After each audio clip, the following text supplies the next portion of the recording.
चलो बच्चों, तो आज हम लोग रिवीजन में साइंस का सेकंड चैप्टर देखें जिसका नाम है एसिड बेस एंड सॉल्ट।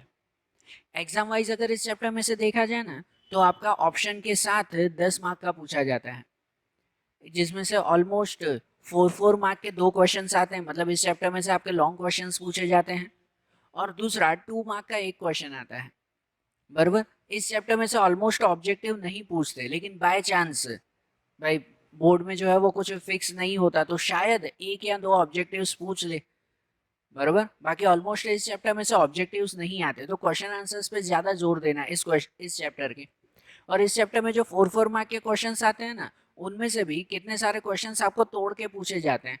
तोड़ के मतलब कि भाई 4 मार्क का क्वेश्चन है तो उसके अंदर 2-2 मार्क के 2 पूछे जाएंगे। बराबर, या तो 1-1 मार्क के 4 पूछे जाएंगे।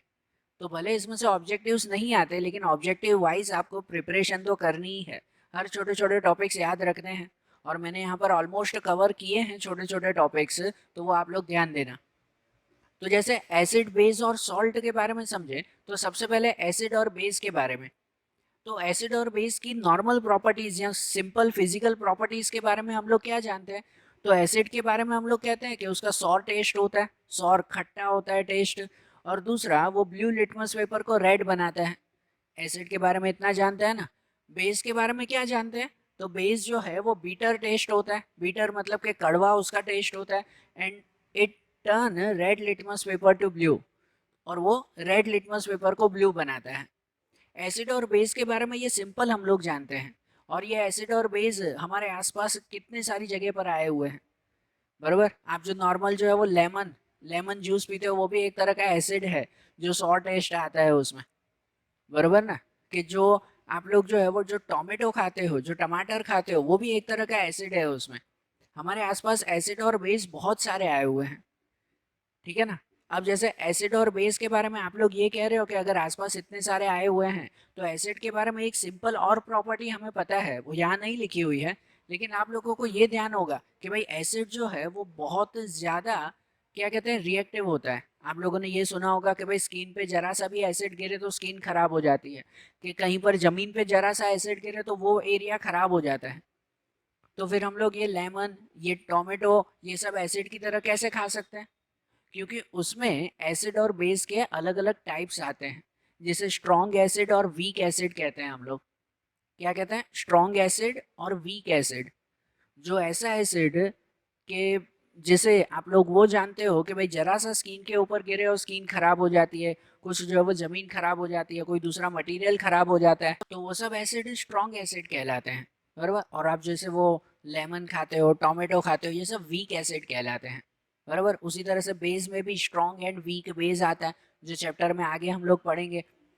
और दूसरे आते हैं कि एसिड और बेस को मेजर कैसे किया जा सके, कि कौन सा एसिड है या कौन सा बेस है, ये कैसे पता चलता है।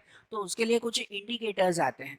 क्या आते हैं? इंडिकेटर्स। इंडिकेटर्स मतलब जिसके थ्रू मेजर किया जा सकता हो, कि जिनमें कुछ नेचुरल इंडिकेटर्स आते हैं। नेचुरल इंडिकेटर्स में लिटमस पेपर आता है। जो हमने लिटमस पेपर के बारे में तो हम लोग जानते ही हैं, जनरली लिटमस पेपर जो है वो पर्पल कलर या ब्लू कलर जैसा बनता है। बरोबर ना। और उसमें जब कोई भी एसिड हो, एसिड का लिक्विड एक्वेयस सॉल्यूशन बनाया जाता है। एसिड का क्या बनाया जाता है? एक्वेयस सॉल्यूशन, और उसमें लिटमस पेपर डाला जाता है। तो अगर वो रेड हो जाए तो मतलब वो एसिड है, और अगर ब्लू ही रहे तो मतलब वो बेस है। ऐसे पता चलता है ना वो। तो लिटमस पेपर के थ्रू हम लोग एसिड या बेस मेजर कर सकते हैं, या दूसरा टर्मेरिक के थ्रू। टर्मेरिक, टर्मेरिक मतलब हल्दी जैसा कहते हैं, हल्दी। उसके थ्रू भी एसिड या बेस पता कर सकते हैं। उसमें भी हल्दी का पानी बनाकर उसमें या एसिड या बेस अगर हम लोग डालें, या तो हल्दी पाउडर पर ही अगर वो लिक्विड डालें, तो उसका कलर चेंज हो जाता है। तो जिससे एसिड या बेस पता चलता है। दूसरे कुछ आता है सिंथेटिक इंडिकेटर्स। ये हैं नेचुरल इंडिकेटर्स, नेचुरली बने हुए हैं, कि जिनसे एसिड या बेस पता चलता है। हल्दी वो नेचुरली बनता है ना, बराबर, प्लांट्स में से मिलता है। लिटमस पेपर भी प्लांट्स में से मिलता है। दूसरा सिंथेटिक इंडिकेटर्स आते हैं। सिंथेटिक इंडिकेटर्स मतलब मेन मेड इंडिकेटर्स, कि जो नेचुरली नहीं बने हुए लेकिन बनाए गए हैं, मेन मेड हैं वो इंडिकेटर्स। कि जिसमें आता है मिथाइल ऑरेंज, या तो फिर फिनॉल फ्लेथेलिन, ये जो है ना वो सिंथेटिक इंडिकेटर्स हैं, ये मेन मेड इंडिकेटर्स हैं। इनमें भी एसिड या बेस को ऐड करने पर उनके कलर चेंज होते हैं कि जिससे एसिड और बेस पता चलता है। अब ये दोनों जो है ना नेचुरल और सिंथेटिक इंडिकेटर्स, इनमें एसिड और बेस कलर के थ्रू पता चलता है कि अगर कलर चेंज हो रहा है मतलब एसिड है या बेस है। लेकिन कुछ ऐसे इंडिकेटर्स होते हैं जिनमें कलर के थ्रू नहीं लेकिन ऑर्डर के थ्रू पता चलता है। ऑर्डर, यहाँ पर ऑर्डर मीन्स कहलाता है स्मेल के थ्रू, कि स्मेल चेंज हो जाती है, सुगंध बदल जाती है उसकी। तो ऐसे जो इंडिकेटर्स कि जिसमें कलर के थ्रू एसिड और बेस नहीं पहचाना जाता लेकिन ऑर्डर के थ्रू मतलब कि स्मेल के थ्रू पहचाना जाता है, तो ऐसे इंडिकेटर्स कहलाते हैं ऑल फैक्ट्री इंडिकेटर्स। ये खास याद रखना, 1 मार्क में पूछा जाता है। ये इंडिकेटर्स कहलाते हैं ऑल फैक्ट्री इंडिकेटर्स कि जिनमें एसिड और बेस उसकी स्मेल के थ्रू पहचाना जाता है। और वो ऑल फैक्ट्री इंडिकेटर्स आते हैं वेनिला, ऑनियन, क्लव, ये सब आते हैं। ये सब खाने की चीज़ें आती है ना, इनके ऊपर एसिड या बेस अगर आप लोग डालो ना, वेनिला लेकर उसमें कुछ बूंदे एसिड की या कुछ बूंदे बेस की अगर डालो तो उसकी स्मेल बदल जाती है, वेनिला की स्मेल बदल जाती है। और जिससे पता चलता है कि वो एसिड है या बेस है। बरोबर। तो एसिड और बेस मेजर करने के ये अलग अलग इंडिकेटर्स आते हैं। ये दोनों इंडिकेटर्स आते हैं वो कलर वाइज, और ये इंडिकेटर्स आता है ऑर्डर वाइज या तो स्मेल वाइज। ठीक है, ये पॉइंट ध्यान रखना। उसके बाद चैप्टर का पॉइंट आता है, वो आता है chemical properties, chemical properties of acid and base. अगर केमिकल प्रॉपर्टीज के बारे में समझें तो सबसे पहली प्रॉपर्टी आती है कि एसिड और बेस का मेटल के साथ क्या रिएक्शन होता है। मेटल के साथ क्या रिएक्शन आता है। अब अगर ये क्वेश्चन में कहूँ, ये पूरी केमिकल प्रॉपर्टीज हैं, या तो आपका 4 मार्क का डायरेक्ट पूछा जाता है कि सीधी केमिकल प्रॉपर्टीज उसमें मेंशन करो, तो जितना मैंने लिखा है उसको सेंटेंस वाइज लिख सकते हो। या कितनी बार 1 1 मार्क में भी पूछते हैं कि सिर्फ एसिड और बेस का मेटल से रिएक्शन क्या होता है वो बताओ, या फिर एसिड और बेस का आपस में रिएक्शन क्या होता है वो बताओ। बरोबर। तो ये सब पॉइंट से ध्यान रखना। सबसे पहले एसिड और बेस का मेटल के साथ रिएक्शन। तो कोई भी एसिड या बेस मेटल के साथ मिक्स करो तो उसमें से salt plus hydrogen gas release होता है। उसका सिंपल सा एग्जांपल आपको पता ही है कि कोई एक आयरन का टुकड़ा लो, लोखंड का टुकड़ा अगर आप लो उसमें, और उसके ऊपर थोड़ा सा एसिड डाल दो। जो घर में एसिड होता है वो एसिड अगर आप डालो, लेकिन ध्यान से, बरोबर, ध्यान से वो, क्योंकि उस लोखंड के टुकड़े पर आयरन के ऊपर एसिड डालने पर सबसे पहले तो क्या होगा, उसमें से जोर से धुआं निकलेगा। वो एसिड इतना रिएक्टिव होता है, जोर से धुआं निकलेगा, जो धुआं कहलाता है H2, हाइड्रोजन गैस। और उसके बाद जब वो धुआं बंद हो जाएगा ना, तो आप उस आयरन के पीस को, उस लोखंड के टुकड़े को देखना, तो उसके ऊपर उसकी छोटी छोटी लेयर बाहर निकल गई होगी कि जिसमें सॉल्ट जैसा कुछ दिखाई देगा आपको। वो लोखंड जो है वो थोड़ा सा कोरोड, मतलब कि भाई क्या कहते हैं, उसके ऊपर जंग लग गई होगी और ऊपर से कुछ सॉल्ट जैसा मटेरियल, पाउडर जैसा मटेरियल बाहर निकल आया होगा, जिसे उस मेटल का सॉल्ट कहते हैं। क्या कहते हैं? मेटालिक सॉल्ट उसे कहते हैं। तो इसीलिए एसिड को मेटल के साथ मिक्स करो तो बनता है सॉल्ट, ऊपर पाउडर जैसा मिलेगा, और plus H2 plus hydrogen gas अलग होगा। बरोबर। और सिर्फ एसिड नहीं, बेस को भी मेटल के साथ मिक्स करो तो भी सॉल्ट एंड हाइड्रोजन गैस ही मिलता है। जैसे यहाँ पर एग्जांपल है NaOH, सोडियम हाइड्रोक्साइड, वो बेस है। अगर बेस को जेड एंड जिंक के साथ मिक्स करो तो Na2ZnO2 प्लस H2, Na2ZnO2 के sodium zinc oxide and hydrogen gas अलग होता है। तो मतलब बेस को भी मेटल से मिक्स करो तो सॉल्ट एंड हाइड्रोजन गैस मिलता है। ये प्रॉपर्टी याद रखना। फिर दूसरी प्रॉपर्टी आती है कि कोई भी मेटल कार्बोनेट या तो मेटल हाइड्रोजन कार्बोनेट, ये ध्यान रखना, मेटल कार्बोनेट या तो मेटल हाइड्रोजन कार्बोनेट को एसिड के साथ मिक्स करें। बरोबर। मेटल कार्बोनेट, फिर से बोल रहा हूँ, मेटल कार्बोनेट और मेटल हाइड्रोजन कार्बोनेट को एसिड के साथ मिक्स करें तो उसमें से मिलता है salt plus CO2 plus H2O। मतलब कोई भी एसिड को अगर मेटल कार्बोनेट के साथ मिक्स करें ना, या मेटल कार्बोनेट लेकर उसके ऊपर एसिड मिक्स करें, मेटल कार्बोनेट मीन्स कहलाता है कि मेटल में जब कार्बन का मिक्सचर हो तो वो मेटल कार्बोनेट, उसको एसिड के साथ मिक्स करो तो सॉल्ट मिलता है, कार्बन डाइऑक्साइड, CO2 गैस, और प्लस H2O, वाटर मिलता है, वाटर वेपर की तरह। कि जैसे यहाँ एग्जांपल है Na2CO3 के सोडियम कार्बोनेट, मेटल कार्बोनेट है तो वो सोडियम कार्बोनेट प्लस 2HCl, मतलब एसिड उसमें मिक्स करो तो मिलता है salt NaCl, sodium chloride, plus CO2, carbon dioxide gas, plus H2O, water vapour. बरोबर, ये एक प्रॉपर्टी। दूसरी, तीसरी प्रॉपर्टी कि जब एसिड और बेस को आपस में मिक्स किया जाए, एसिड और बेस आपस में ही मिक्स करो तो क्या बनता है, तो एसिड और बेस आपस में मिक्स करो तो बनता है सॉल्ट एंड वाटर। क्या बनता है, सॉल्ट एंड वाटर। एसिड और बेस को मिक्स करो तो सॉल्ट बनेगा, जैसे कि एसिड में HCl हाइड्रोक्लोरिक एसिड और बेस में NaOH सोडियम हाइड्रोक्साइड, उन दोनों को मिक्स करो तो सॉल्ट बनेगा NaCl sodium chloride plus water H2O। बरोबर। और इसी की तरह, इसी के ही अंदर ये प्रॉपर्टीज आती है कि अगर कोई भी मेटल ऑक्साइड को एसिड के साथ मिक्स करो तो भी सॉल्ट एंड वाटर बनता है। बरोबर, कोई भी मेटल ऑक्साइड को एसिड के साथ मिक्स किया जाए तो भी ये सॉल्ट एंड वाटर ही बनेगा।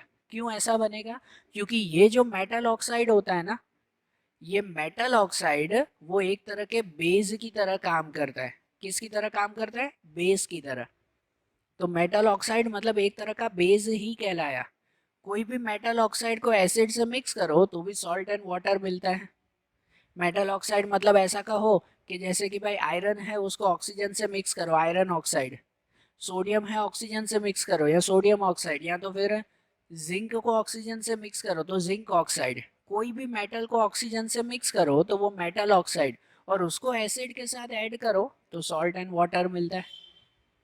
और उसी तरह से कोई भी नॉन मेटल ऑक्साइड हो, वो नॉन मेटल ऑक्साइड को अगर बेस के साथ मिक्स करो तो भी सॉल्ट एंड वाटर मिलता है। नॉन मेटल ऑक्साइड को बेस के साथ है, तो इससे पता चलता है कि जो नॉन मेटल ऑक्साइड है ना, वो एक तरह का क्या कहलाता है, एसिड कहलाता है। नॉन मेटल ऑक्साइड वो क्या कहलाता है, एसिड। तो उसको बेस के साथ मिक्स करो तो भी क्या बनेगा, सॉल्ट एंड वाटर। कोई भी एसिड और बेस मिक्स करो तो सॉल्ट एंड वाटर ही बनेगा। बरोबर, ये आपको 1 मार्क में बहुत बार पूछा जाता है कि भाई मेटल ऑक्साइड मतलब क्या कहलाता है, तो मेटल ऑक्साइड एक तरह का बेस कहलाया, ये ध्यान रखना। और नॉन मेटल ऑक्साइड क्या कहलाता है, तो वो एक तरह का एसिड कहलाया। बरोबर, तो ये हमारी केमिकल प्रॉपर्टीज हुई। ये नोट्स बनाकर लिख लेना कि हाँ भाई, अगर 4 मार्क में भी पूछे तो ये चारों प्रॉपर्टीज हम लोग लिख सकते हैं उसमें। ठीक है, तो अब इसके बाद वाला पॉइंट हम लोग देखें। फिर जैसे एक पॉइंट आता है, वो पॉइंट है what do all acid and base have in common. कि एसिड और बेस, हर तरह के एसिड और बेस में कॉमन चीज क्या होती है। तो कोई भी एसिड और बेस हो ना, उसमें कॉमन होता है हाइड्रोजन। क्या कॉमन होता है उसमें, हाइड्रोजन कॉमन होता है। क्योंकि कोई भी एसिड हो ना, अगर उस एसिड को अलग किया जाए या उसके जो एटम्स को अलग किया जाए ना, तो एसिड में से या तो हाइड्रोजन एटम अलग होता है, hydrogen atom plus H plus atom अलग होता है, या तो फिर हाइड्रोनियम एटम, हाइड्रोनियम उसे कहते हैं H3O प्लस। और फिर भी कॉमन क्या रहता है, हाइड्रोजन। हाइड्रोजन कॉमन है। और अगर कोई भी बेस को, कोई भी बेस को अगर अलग किया जाए, उनके एटम्स को अलग किया जाए, तो उसमें से हमेशा hydroxide atom OH minus, hydroxide atom अलग होता है। बरोबर, और इसीलिए कहते हैं कि एसिड और बेस में कॉमन क्या होता है, तो एसिड और बेस में कॉमन है हाइड्रोजन है। हाइड्रोजन दोनों में कॉमन है। बरोबर ना, कि एसिड में हाइड्रोजन या हाइड्रोनियम एटम, और बेस में हाइड्रोक्साइड एटम। फिर भी सब में कॉमन तो H हुआ ना, हाइड्रोजन हुआ ना। और ये बात पता चलती है हमें, ये एक एक्सपेरिमेंट या एक एक्टिविटी से, कि एसिड और बेस का वाटर के साथ क्या रिएक्शन होता है। कि अगर एसिड और बेस को वाटर के साथ मिक्स किया जाए तो एसिड और बेस को वाटर से मिक्स करो ना, तो रियली पता चलता है कि उनके अंदर कॉमन क्या है। उनके अंदर सच में ये एटम्स निकलते हैं या नहीं निकलते। कि जैसे कि एसिड HCl है, HCl को वाटर के साथ मिक्स करो H2O के साथ, तो बनता है H3O प्लस, ये हाइड्रोनियम आयन, हाइड्रोनियम आयन, और प्लस ये क्लोरीन Cl माइनस, वो अलग होता है। बरोबर ना, ये क्लोरीन, ये नॉन मेटल अलग होता है। और उसी तरह से अगर कोई बेस को NaOH, सोडियम हाइड्रोक्साइड बेस है, अगर बेस को H2O वाटर के साथ ऐड करो तो भी उसमें से ये सोडियम आयन अलग हो जाएगा, और ये OH हाइड्रोक्साइड एटम वो अलग होगा। बराबर ना, ये सोडियम और हाइड्रोक्साइड अलग अलग हो जाएगा। तो इससे पता चलता है ना कि एसिड और बेस को वाटर में मिक्स करो ना, तो उसमें एसिड हो तो हाइड्रोजन या हाइड्रोनियम आयन अलग होगा वाटर से मिक्स करने पर, और अगर बेस हो तो उसमें हाइड्रोक्साइड एटम अलग होगा। बरोबर, तो इस तरह से यहाँ पर ये भी कह सकते हैं कि ये जो वाटर है ना, वो वाटर यहाँ पर एज अ रिड्यूसिंग एजेंट काम करता है। रिड्यूसिंग एजेंट की तरह। रिड्यूसिंग एजेंट किसे कहते हैं हम लोग, कि कोई भी जो दो एटम्स या दो मॉलिक्यूल मिक्स हो तो उसमें से एक को अलग करना। जैसे कि देखो यहाँ HCl में वाटर अगर मिक्स करो तो ये H, वो H इसके साथ आ जाएगा, H2 के साथ आ जाएगा तो वो H3 हो जाएगा। और ये क्लोरीन, क्लोरीन अलग ना, मतलब क्लोरीन में से ये हाइड्रोजन को रिड्यूस करने के लिए वाटर काम करता है, तो इसलिए यहाँ पर वाटर वो रिड्यूसिंग एजेंट की तरह कहलाया। यहाँ NaOH में भी अगर वाटर ऐड करो तो ये OH, वो OH इसमें से अलग हो जाएगा और Na अलग हो जाएगा, सोडियम अलग हो जाएगा। तो इसलिए सोडियम में से ये हाइड्रोक्साइड अलग करने के लिए ये वाटर काम करता है, तो यहाँ पर वो रिड्यूसिंग एजेंट की तरह कहलाया ना, बराबर ना। सिंपल सा याद रखो, तो एग्जाम में कभी पूछे दोनों में कॉमन क्या है तो हाइड्रोजन कॉमन है, बराबर। एसिड में ये और बेस में ये कॉमन है, और पूछे अगर एक्सपेरिमेंट करके बताओ कैसे कॉमन है, तो एक्सपेरिमेंट में ये लिख सकते हो कि एसिड और बेस को वाटर से मिक्स करो तो पता चलता है उनमें क्या है, बराबर। ये पॉइंट ध्यान रखना। और फिर उसके बाद एक पॉइंट आता है, एक छोटा सा पॉइंट आता है जो है कॉन्सेंट्रेटेड एंड डिल्यूट एसिड और बेस। कॉन्सेंट्रेटेड एसिड या कॉन्सेंट्रेटेड बेस मतलब कहते हैं प्योर, प्योर एसिड और बेस। और डिल्यूट का मतलब कहलाता है मिक्सचर, बराबर। डिल्यूट का मतलब कहलाता है मिक्सचर। अब जैसे डिल्यूट एसिड हो तो इसका मतलब उसमें एसिड और वाटर का मिक्सचर है। किसका, एसिड और वाटर, उन दोनों को मिक्स करके बनाया जाता है, उसे डिल्यूट कहते हैं। कभी कोई एसिड बहुत ज़्यादा स्ट्रॉन्ग हो ना, तो उसको थोड़ा लाइट बनाने के लिए एसिड और वाटर का मिक्सचर बनाया जाता है और उसे डिल्यूट एसिड कहते हैं हम लोग। और जब ऐसा मिक्स किया जाता है ना, तब उस वक्त वो बहुत ही ध्यान से मिक्स किया जाता है, क्योंकि ये एसिड और वाटर मिक्स करना वो बहुत ज़्यादा रिस्की होता है। सबसे पहले कि अगर एसिड को वाटर, एसिड में अगर वाटर मिक्स करोगे ना तो वो पॉसिबल नहीं है, वो इन्फ्लेमेबल भी हो सकता है, या तो फिर वो एसिड उछल कर आपके ऊपर गिर सकता है। कि अगर आप एसिड का एक बर्तन ले लो और उसमें जो है वो पानी मिक्स करो ज़ोर से, तो वो ऐसी एसिड पूरा उछल कर आपके ऊपर आ सकता है। या धीरे धीरे भी पानी मिक्स करोगे तो एसिड में जैसे ही पानी जाएगा तो वो पानी तो इवेपोरेट हो जाएगा, वो मिक्स होगा ही नहीं। इसीलिए इनका जब मिक्सचर करना हो ना, तो पानी में एसिड मिक्स किया जाता है, वाटर लेकर उसमें एसिड मिक्स किया जाता है। एक वाटर का बाउल लिया जाता है और फिर उसमें एसिड मिक्स करते हैं धीरे धीरे। लेकिन उसमें भी अगर वाटर बाउल में हम लोग एसिड मिक्स करेंगे तो डायरेक्ट एसिड मिक्स करोगे ना तो भी वाटर तो इवेपोरेट हो जाएगा। एसिड अगर जरा सा हमारी स्किन पे गिरता है तो पूरी स्किन डैमेज हो जाती है, नीचे कोई मटेरियल डैमेज हो जाता है। तो कोई पानी के ऊपर अगर हम एसिड गिराएंगे तो पानी इवेपोरेट नहीं हो जाएगा, वो तो पूरा ही खत्म हो जाएगा ना। तो इसीलिए जब पानी में एसिड मिक्स करते हैं ना, धीरे धीरे मिक्स किया जाता है, तो उससे पहले वो जो पानी का बाउल होता है या जो भी बर्तन हुआ, उसके आसपास कूलिंग एजेंट रखा जाता है, जैसे कि ड्राई आइस। ड्राई आइस रखी जाती है उसमें कि जिससे पानी इवेपोरेट ना हो जाए, और अगर इवेपोरेट हो जाए तो ठंडा होके वापस पानी बन जाए, तो इसलिए आसपास उतनी ठंडक रखनी पड़ती है।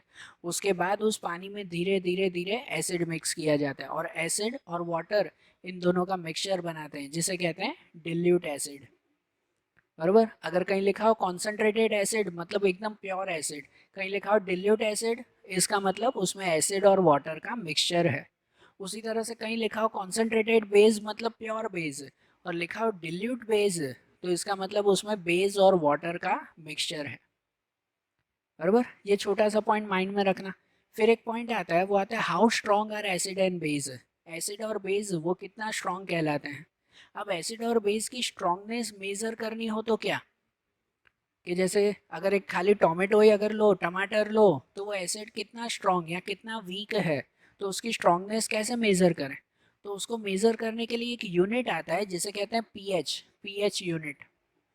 कोई भी एसिड या बेस को मेजर करना हो ना तो एक पीएच यूनिट आता है, और वो पीएच यूनिट को मेजर करने के लिए एक पीएच स्केल बनी हुई होती है, जिसका मेजरमेंट 0 to 14 के बीच में आता है।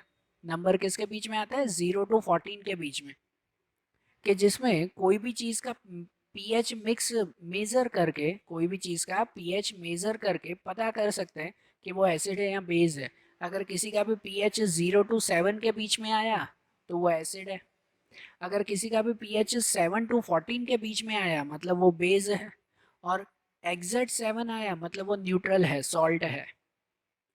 अगर समझो टोमेटो है, टोमेटो का पीएच मेज़र किया और उसका पीएच 5 आ रहा है, अगर 5 आ रहा है तो इसका मतलब वो 0 to 7 के बीच में है, तो वो एसिड कहलाया। बराबर। कोई दूसरी चीज़ है कि जिसका पीएच मेज़र किया और उसका पीएच जो है वो 11 आया, तो वो 7 to 14 के बीच में है, मतलब वो चीज़ बेस है, ऐसे पता चलता है।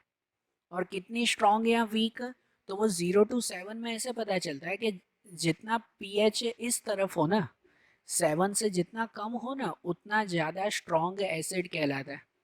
मतलब जिसमें अगर किसी का पीएच 0 आ जाए ना, तो वो सबसे स्ट्रॉन्ग एसिड। 1 वो और ज़्यादा स्ट्रॉन्ग, मतलब उससे थोड़ा कम स्ट्रॉन्ग, ये उससे थोड़ा कम, उससे थोड़ा कम स्ट्रॉन्ग हुआ। बराबर।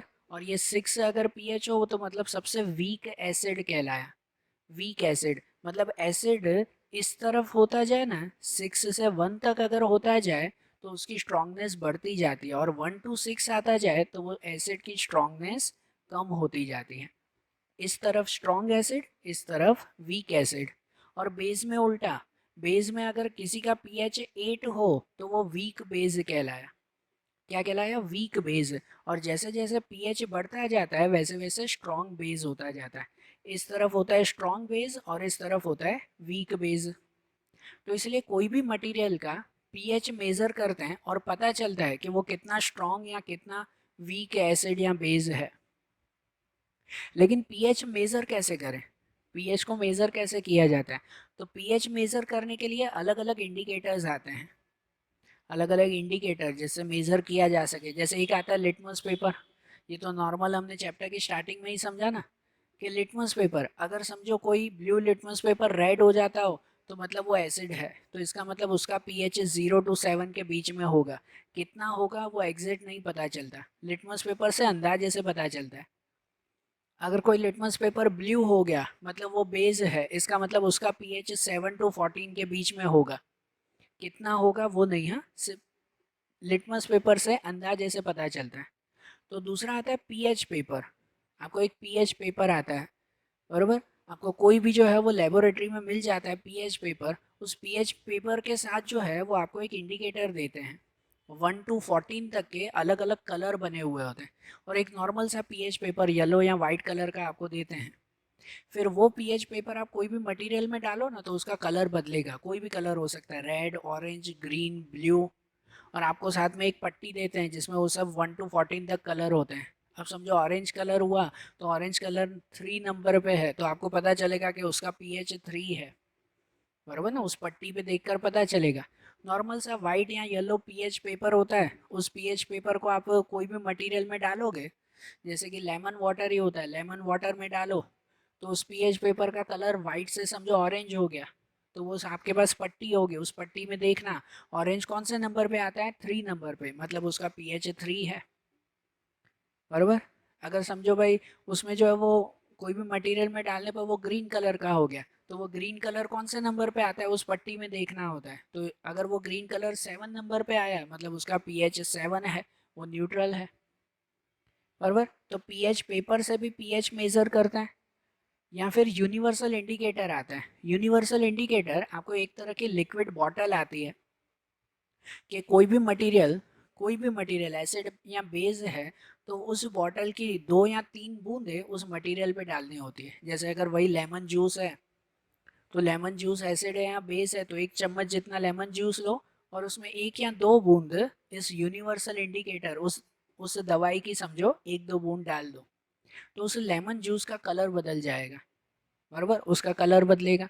और कलर बदलेगा तो वैसे ही आपको फिर से एक पट्टी दी गई होती है कि अगर उसका कलर समझो ऑरेंज हो गया, तो उस पट्टी में ऑरेंज कौन से नंबर पे है, 3 नंबर पे है, तो इसका मतलब पीएच 3 हुआ। बराबर। तो इसके थ्रू भी पता चलता है। और आज के टाइम में मॉडर्न टाइमिंग में आता है पीएच मीटर। पीएच मीटर आता है जिससे पीएच की एग्जैक्ट मेजरमेंट पता चलती है। पीएच मीटर की तरह ही आता है।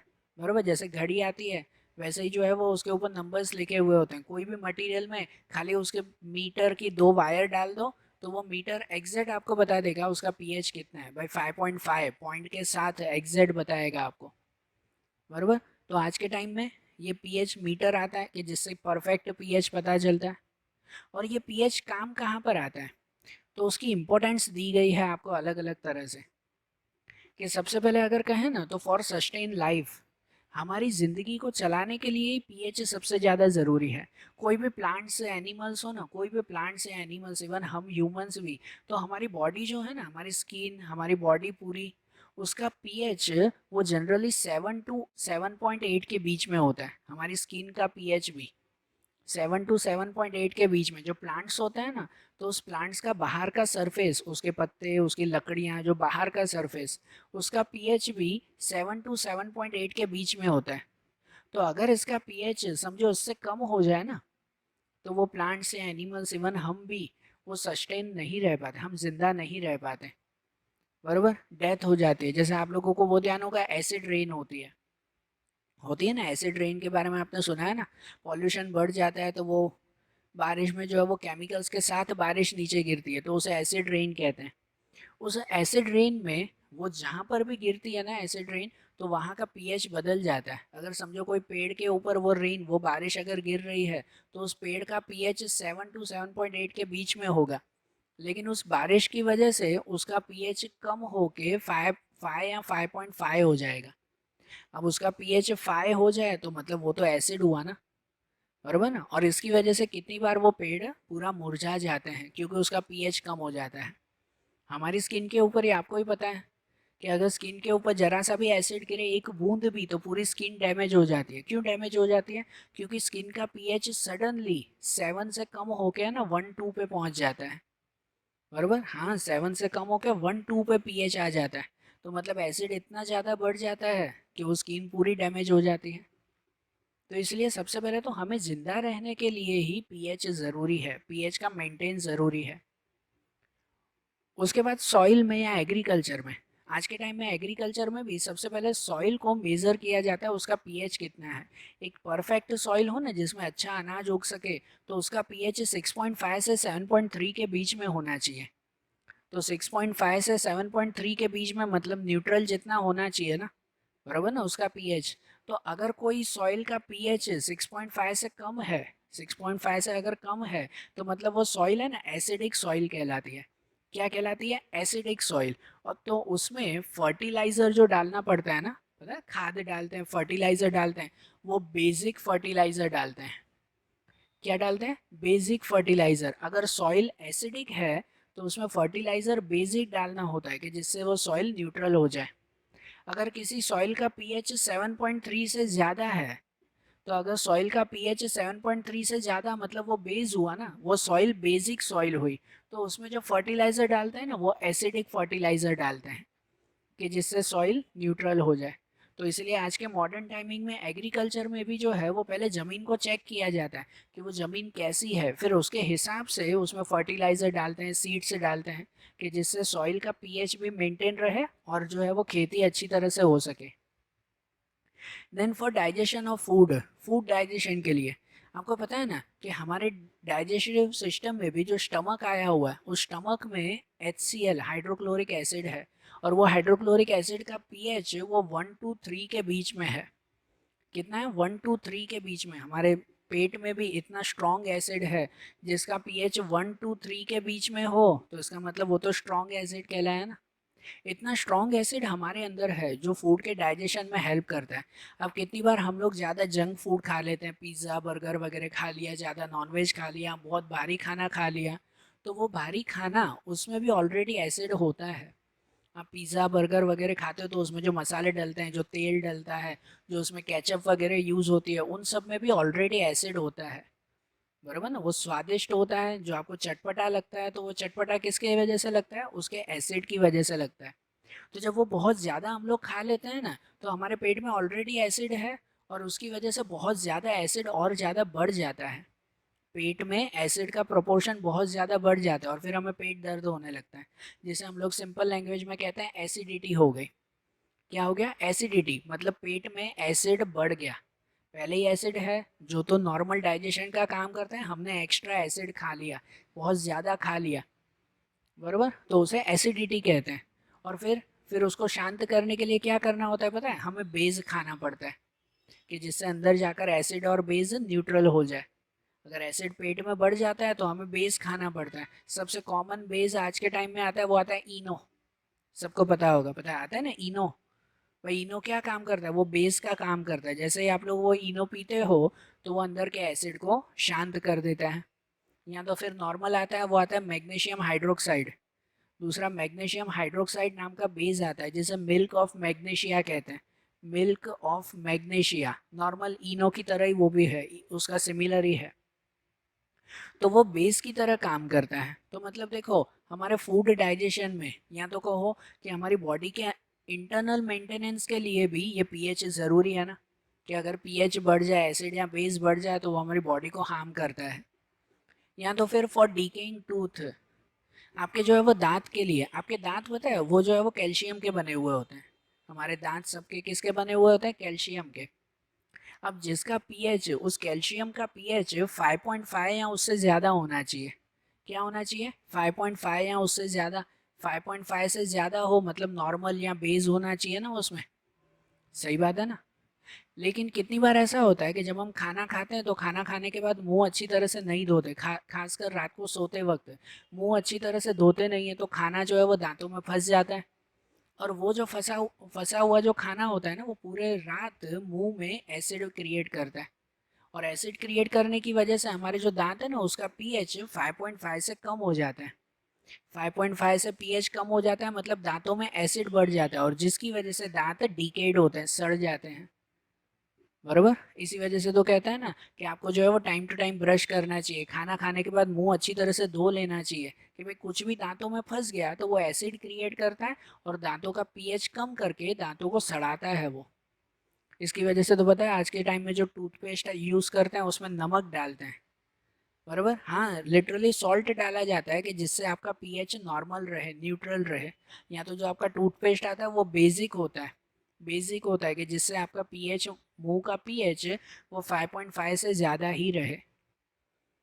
बराबर, तो इसमें भी देखो दांतों के लिए भी पीएच काम आता है। या तो फिर for self defence from insect, पता है अलग अलग इंसेक्ट है, जैसे हनी भी आती है, मधुमक्खी आती है, या आंट आती है, छोटी सी चींटी। चींटी या मधुमक्खी जब कहीं पे काट जाती है ना, तो उसके बाद क्या हो जाता है, वहाँ पर जो है वो रेडिश पार्ट हो जाता है। बराबर ना, लाल लाल जो है वो दाग हो जाता है ना उसमें, वो पूरा एरिया रेडिश हो जाता है। क्यों हो जाता है पता है, क्योंकि उनके काटने पर उनका जो, क्या कह सकते हो, उनका जो बाइट होता है, जैसे मधुमक्खी काट जाती है तो उनके डंक में वो एसिड होता है। बराबर, क्या होता है उसके डंक में, एसिड होता है कि जिसका पीएच 5 या उससे कम होता है। बरोबर, हमारी बॉडी का पीएच ऑन द स्पॉट, हमारी बॉडी का पीएच कितना होना चाहिए, 7 या 7.8 ना। लेकिन जैसे ही कोई मधुमक्खी काट जाए ना, तो हमारी बॉडी का पीएच, उतने एरिया का पीएच 5 या उससे कम पहुंच जाता है। ये सब पॉइंट याद रखना जो मैंने शॉर्ट में लिखे हैं। उसका पीएच 5 या उससे कम हो जाता है, और इसकी वजह से उतना पार्ट वो रेडिश हो जाता है, लाल लाल कलर का हो जाता है कि उसमें एसिड बढ़ गया। फिर क्या करना होता है कि नॉर्मल सी क्रीम लगानी होती है। कौन सी क्रीम, कि जो जिस क्रीम में बेस हो, जिस क्रीम का पीएच वो 7 से ज़्यादा हो, तो वैसी क्रीम वहाँ पर लगा देते हैं। तो जिससे वो एसिड और बेस मिक्स हो जाता है, न्यूट्रल हो जाता है, और हमारा जो भी वो, क्या कहते हैं, कि जो भी इरिटेशन हो, जो भी जलन होती है, खुजली होती है, वो सब शांत हो जाती है। बराबर, तो इसके लिए भी तो पीएच मेजर होता है ना। आज के टाइम में हर एक चीज़ जो आप क्रीम यूज़ करते हो, जो टूथपेस्ट यूज़ करते हो, या हर एक चीज़, उस प्रोडक्ट के पीछे है ना पीएच लिखा हुआ होता है कि इस चीज़ में कितना पीएच है, कभी देखना उसमें। और बाकी एग्ज़ाम के लिए, तो एग्ज़ाम के लिए ये सब पॉइंट याद रखना कि पीएच कहाँ इंपॉर्टेंट यूज़ होता है। बराबर, ये आपका 4 मार्क में ऑलमोस्ट पूछा जाता है, इन पॉइंट्स में से एक या तो सभी पॉइंट साथ में। तो ये पॉइंट सबसे ज़्यादा खास ध्यान रखना। तो अब उसके बाद वाला पॉइंट हम लोग देखें अब। फिर जैसे एक पॉइंट आता है जिसका नाम है सॉल्ट। हमने अभी तक एसिड और बेस के बारे में समझा, तो अब सॉल्ट के बारे में समझे। हमने जैसे पहले एक रिएक्शन समझा था कि एसिड और बेस मिक्स करो तो सॉल्ट एंड वाटर बनता है। बरोबर ना, एसिड और बेस मिक्स करो तो सॉल्ट बनता है। ये रिएक्शन कहलाता है न्यूट्रलाइजेशन रिएक्शन। क्या कहते हैं, न्यूट्रलाइजेशन रिएक्शन, जिनसे ये सॉल्ट तैयार होता है। और सॉल्ट का पीएच कैसा होता है, तो सॉल्ट का पीएच होता है 7, न्यूट्रल होता है पीएच, जो हमने पहले समझा था। अब अगर सॉल्ट फैमिली के बारे में कहा जाए ना, सॉल्ट फैमिली मीन्स कौन कौन से तरह के सॉल्ट आते हैं, तो सॉल्ट फैमिली कहते हैं कि वो बहुत ही लार्ज फैमिली है, बहुत बड़ी फैमिली है, जिसमें बहुत सारे सॉल्ट इंक्लूड होते हैं।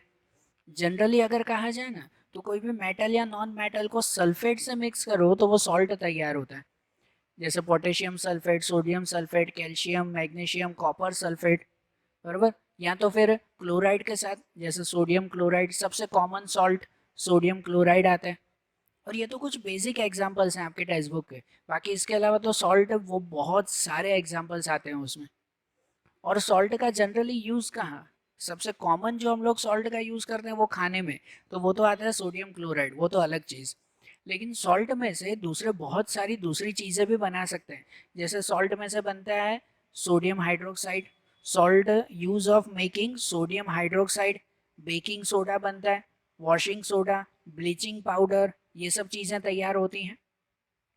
जैसे कि सोडियम हाइड्रोक्साइड कैसे बनता है, वो एक रिएक्शन है, ये आपको 1 मार्क में अकेला ये रिएक्शन पूछा जाता है कि सोडियम हाइड्रोक्साइड किस तरह से बनता है। तो उसका रिएक्शन आता है कि sodium chloride 2NaCl, NaCl means sodium chloride, NaCl को 2H2O मीन्स वाटर के साथ ऐड किया जाए तो उसमें से बनता है 2NaOH, मतलब sodium hydroxide, NaOH sodium hydroxide, plus Cl2 chlorine gas अलग होता है, और plus H2 water hydrogen gas अलग होता है, बराबर। तो ये सोडियम हाइड्रोक्साइड है, ये एक आपको 1 मार्क में पूछा जाता है कि कैसे तैयार होता है सोडियम क्लोराइड और वाटर को मिक्स करके, बराबर। और बाकी जो मटेरियल्स है ना, जैसे baking soda, washing soda, bleaching powder, अब उन सब के बारे में समझे कि ये सब कैसे तैयार होते हैं और इनके यूज़ क्या। तो जैसे इसमें सबसे पहला आता है वो आता है ब्लीचिंग पाउडर, ये भी आपके 4 मार्क में ऑलमोस्ट पूछा जाता है। तो मैंने यहाँ पर शॉर्ट में नोट्स वाइज लिखा हुआ है, भले नोट कर लेना और अच्छी तरह से याद कर लेना उसे। जैसे सबसे पहले ब्लीचिंग पाउडर कहें, ब्लीचिंग पाउडर या उसका केमिकल नेम कहते हैं कैल्शियम हाइपोक्लोराइड। क्या कहा जाता है, कैल्शियम हाइपोक्लोराइड, उसे ब्लीचिंग पाउडर कहते हैं। ब्लीचिंग पाउडर किस तरह से बनता है, तो ये फॉर्मेशन याद रखना, ये मेथड याद रखना, भले सेंटेंस वाइज लिखनी हो तो सेंटेंस वाइज ये आप लिख सकते हो कि CaOH2 मतलब कैल्शियम हाइड्रोक्साइड, कैल्शियम हाइड्रोक्साइड को Cl2 मतलब क्लोरीन के साथ मिक्स करो, कैल्शियम हाइड्रोक्साइड को क्लोरीन के साथ मिक्स करो तो बनता है CaOCl2 calcium hypochloride, calcium hypochloride बनता है जिसे कहते हैं ब्लीचिंग पाउडर, और प्लस H2O वाटर वेपर अलग होता है, बराबर ना। कैल्शियम हाइड्रोक्साइड को क्लोरीन से मिक्स करो तो बनता है ये ब्लीचिंग पाउडर एंड वाटर, बराबर। तो ये ब्लीचिंग पाउडर की फॉर्मेशन ये याद रखना। और ब्लीचिंग पाउडर का यूज़ कहाँ पर होता है, नाम ही है ब्लीचिंग पाउडर, मतलब ब्लीच करने के लिए, ब्लीचिंग करने के लिए। ब्लीचिंग मतलब क्या, कि कोई भी जो सरफेस होता है ना, कोई भी सरफेस, जैसे मेरी ये स्किन भी है, तो स्किन के ऊपर अगर कोई डस्ट पार्टिकल हो, कोई ख़राब पार्टिकल हो, तो उसको हटाना विदाउट स्किन को डैमेज किए, विदाउट सरफेस को डैमेज किए उसको हटाना, तो उसे ब्लीचिंग कहते हैं, बराबर। जैसे आप लोगों को ध्यान ही होगा, जैसे गर्ल्स ब्लीचिंग करवाती है, तो ब्लीचिंग का मतलब ही यही होता है कि सरफेस के ऊपर से डस्ट पार्टिकल्स वगैरह सब हटा देना, तो वो ब्लीचिंग। तो ब्लीचिंग का यूज़ होता है, ब्लीचिंग पाउडर का, कि टेक्सटाइल में कपड़ों को साफ करने के लिए, पेपर फैक्ट्रीज में जो लकड़ों में से पेपर बनता है ना, तो लकड़ों के ऊपर के लेयर्स हटाने के लिए, अलग अलग लेयर करने के लिए, या तो फिर लॉन्ड्री में, लॉन्ड्री मतलब कपड़े धोने के लिए, कि कपड़ों के ऊपर भी अगर जो है क्या कहते हैं, जो भी डस्ट पार्टिकल्स लगे हुए हो तो उसे हटाने के लिए ये ब्लीचिंग पाउडर का यूज़ होता है। या दूसरा यूज़ इनका oxidising agent in chemical industry, laboratory में अलग अलग केमिकल इंडस्ट्रीज में ऑक्सीडाइजिंग एजेंट की तरह यूज़ होता है। ऑक्सीडाइजिंग एजेंट मतलब कि जो ऑक्सीजन को ऐड करता हो या हाइड्रोजन रिमूव करता हो, हाइड्रोजन को रिमूव करने के लिए या तो ऑक्सीजन को ऐड करने के लिए ये यूज़ होता है ब्लीचिंग पाउडर, केमिकल इंडस्ट्रीज में भी। दूसरा, drinking water free from germs, कि पानी में से जर्म्स हटाने के लिए वो आरओ प्योरीफायर आता है ना, तो उनमें से भी थोड़े प्रोपोर्शन में ब्लीचिंग पाउडर डाला जाता है जो पानी को एकदम क्लियर करता है, साफ करता है, और वो ना पानी की हार्डनेस दूर करता है, जो वाटर की हार्डनेस होती है वो दूर करता है ये। तो ब्लीचिंग पाउडर के बारे में इतने पॉइंट से ध्यान रखना। उसके बाद दूसरा आता है, वो आता है बेकिंग सोडा। दूसरा इसमें आता है बेकिंग सोडा, कि बेकिंग सोडा जिसका केमिकल नेम कहते हैं sodium hydrogen carbonate, sodium hydrogen carbonate, baking soda, ये कैसे बनता है, तो इसकी फॉर्मेशन के लिए याद रखना, ये पूरे केमिकल फार्मूला याद रखना कि NaCl सोडियम क्लोराइड को H2O वाटर कार्बन डाइऑक्साइड और NH3 एमोनिया, इन सबके साथ अगर मिक्स किया जाए तो बनता है NH4Cl। NH4Cl मतलब एमोनियम क्लोराइड और प्लस NaHCO3। NaHCO3 मीन्स ये baking soda, sodium hydrogen carbonate, baking soda, बराबर। तो बेकिंग सोडा इस तरह से बनती है, ये पूरा फॉर्मेशन याद रखना, हर एक का ये फॉर्मेशन याद रखना, ठीक है। और इसी तरह से फॉर्मूला में लिखोगे, पहले सेंटेंस में लिख दो कि ये सब चीज़ें मिक्स करो तो उनमें से ये तैयार होता है, पहले सेंटेंस में लिख दो और उसके बाद फिर ऐसे फार्मूला वाइज लिखो उसमें, ठीक है। और फिर इनके यूजेस, कि बेकिंग सोडा का यूज़ कहाँ होता है, तो बेकिंग सोडा में से बेकिंग पाउडर बनाया जाता है। बेकिंग पाउडर कैसे बनाते हैं, तो baking soda plus tartaric acid, baking soda और tartaric acid, tartaric acid normal हम जो टोमेटो खाते हैं ना उसमें भी टार्टरिक एसिड ही होता है, बराबर। तो बेकिंग सोडा और टार्टरिक एसिड को मिक्स करो तो उसमें से बेकिंग पाउडर बनता है, जिसका यूज़ फिर खाने में होता है, बराबर ना, खाने में अलग अलग चीज़ें बनाने के लिए होता है ये बेकिंग पाउडर। फिर एंटासिड की तरह यूज़ होता है। एंटासिड मतलब जो हमने पहले बताया था ना, इनो की तरह, कि अगर पेट में एसिडिटी बढ़ जाती हो तो उस एसिडिटी को दूर करने के लिए भी इसका यूज़ होता है बेकिंग सोडा। और फिर फायर एक्सटिंग्विशर की तरह, जो फायर एक्सटिंग्विशर के जो सिलेंडर्स आते हैं ना उसमें भी बेकिंग पाउडर कितनी जगह पर डाला जाता है, बराबर। तो ये बेकिंग पाउडर की भी फॉर्मेशन और यूजेस ये ध्यान में रखना। तो अब इसके बाद दूसरे ऐसे मटेरियल्स देखें हम लोग, तो उसके बाद का एक पॉइंट आता है जो है वॉशिंग सोडा। अब जो पहले बेकिंग सोडा के बारे में समझा, वॉशिंग सोडा के बारे में समझे। वॉशिंग सोडा कि जिसका केमिकल नेम आता है sodium carbonate Deka hydrate. Deka hydrate, Deka means कहलाता है 10, क्योंकि इसकी फार्मूला ही कहते हैं वॉशिंग सोडा की Na2CO3 मल्टीप्लाइड 10H2O, 10H2O, क्योंकि इसमें डेका हाइड्रेट, हाइड्रोज वाटर के 10 मॉलिक्यूल्स इसमें ऐड होते हैं। और वॉशिंग सोडा बनाने की प्रोसीजर भी एकदम सिंपल है कि Na2CO3 मतलब सोडियम कार्बोनेट, सोडियम कार्बोनेट को वाटर में अगर ऐड किया जाए, काफ़ी ज़्यादा प्रोपोर्शन के वाटर में अगर ऐड किया जाए 10H2O, तो उसमें से बन जाता है Na2CO3 मल्टीप्लाई 10H2O। सिंपल सा अगर और कहो ना, तो सोडियम कार्बोनेट का लिक्विड फॉर्म वो ये बेकिंग सोडा कहलाता है। सोडियम कार्बोनेट का लिक्विड फॉर्म, क्योंकि उसमें वाटर ऐड करके बनाया जाता है, बराबर। और ये वॉशिंग सोडा का यूज़ कहाँ पर होता है, तो सबसे पहला ग्लास, सोप या पेपर इंडस्ट्रीज में। ग्लास इंडस्ट्रीज ग्लास बनाने के लिए, सोप या तो पेपर इंडस्ट्रीज में पेपर बनाने के लिए इनका यूज़ होता है। दूसरा, manufacture of sodium compound, sodium के अलग अलग कंपाउंड, सोडियम Na, जो Na कहते हैं सोडियम, उस सोडियम के अलग अलग कंपाउंड्स बनाना, उसके अलग अलग मटेरियल्स बनाने के लिए एज अ हेल्पर वो ये यूज़ होता है वॉशिंग सोडा, बराबर। जैसे सोडियम कंपाउंड एक आता है बोरेक्स, बोरेक्स नाम का सोडियम कंपाउंड आता है जो इसके थ्रू बनता है। देन क्लीनिंग एजेंट के लिए आपको पता ही है वो, कि जैसे कपड़े धोने का पाउडर या लिक्विड बनाने के लिए भी इसका यूज़ होता है। तो इस तरह से क्लीनिंग एजेंट, इवन साफ सफाई करने के लिए भी जो लिक्विड या पाउडर यूज़ होता है उसमें भी ये वॉशिंग सोडा यूज़ होता है। Then removing hardness of water, और वाटर की हार्डनेस दूर करने के लिए, कि वाटर की जो हार्डनेस है उसमें जो इम्प्योरिटीज है उसे भी दूर करने के लिए वॉशिंग सोडा हेल्प करता है, बराबर।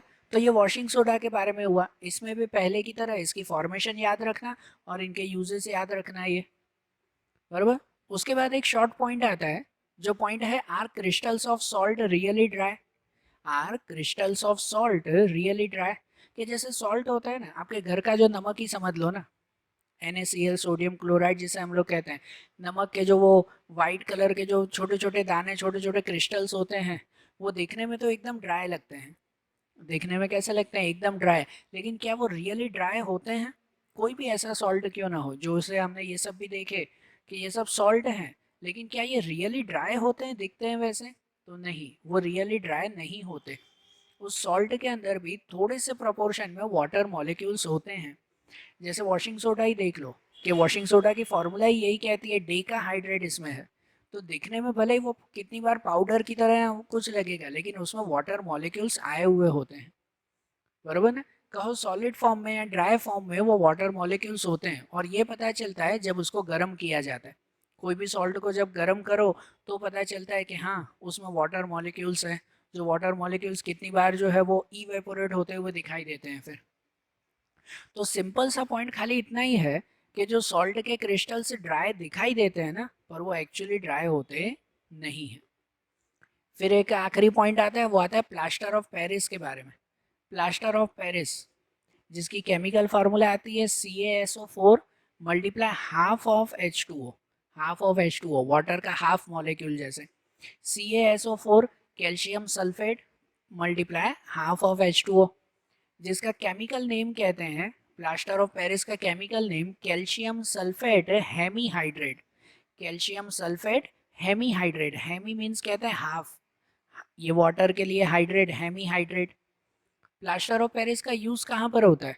तो प्लास्टर ऑफ पेरिस जैसे कंस्ट्रक्शन वर्क के लिए यूज़ होता है। आपके घर में सब पीओपी की दीवार बनी हुई होती है या ऊपर छत पीओपी की बनाते हैं। आज के टाइम में जो भी ये शोपीस वगैरह बनाए जाते हैं वो पीओपी। पहले पता है वो गणेश की मूर्तियाँ बनती थी, बरोबर, गणेश चतुर्थी के टाइमिंग में गणेश भगवान की मूर्तियाँ बनाते थे, वो भी पीओपी की बनाते थे।